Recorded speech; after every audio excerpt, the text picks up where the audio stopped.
அண்ணே வீடு காலி பண்றோம் 4 பொருள் தான் இருக்கு பார்த்து வாங்கிக்கோன்னு சொன்னதுக்கு நீ என்ன சொன்ன? அதையும் நீயே சொல்லு. தம்பி 2 பேர் வரும் தலைக்கு ஒரு கோட்டர் மாதிரி பார்த்து சேர்த்து கொடுன்னு சொன்னியா இல்லையா? சொன்னியா இல்லையா? இப்பயே அதான் தம்பி சொல்றேன்.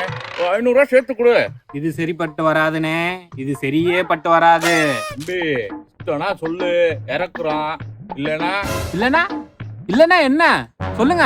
நீங்க இல்லனா போனை போட்டு கூப்பிட்டா 1000 பேர் வருவாங்க. போனை போட்டு அந்த 1000 பேர் வர சொல்லு தம்பி.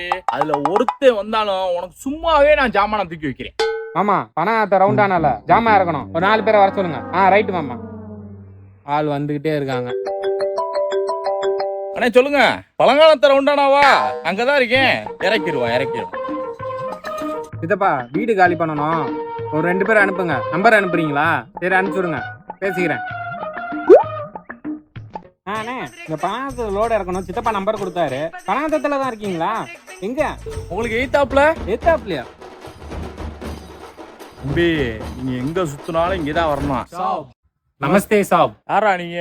நீங்க 2 பேரும் பேசிக்கிட்டதை கேட்டுட்டு தான் இருந்தோம். நீங்க நமக்கு தலைக்கு 200 ரூபா கொடுங்க போதும். நம்ம ஜாமானே ஃபுல்லா சேஃப்டியா செட்டில் பண்ணிடுவோம். தம்பி நீ முன்னாடி சொன்ன அமௌண்ட்டே ஓகே, இறக்கி கொடுத்துறோம். அதெல்லாம் முடியாது தம்பி, நீ வாயா. பேசாம சொன்ன அமௌண்ட்டே வாங்கிட்டு போயிருக்கலாம்.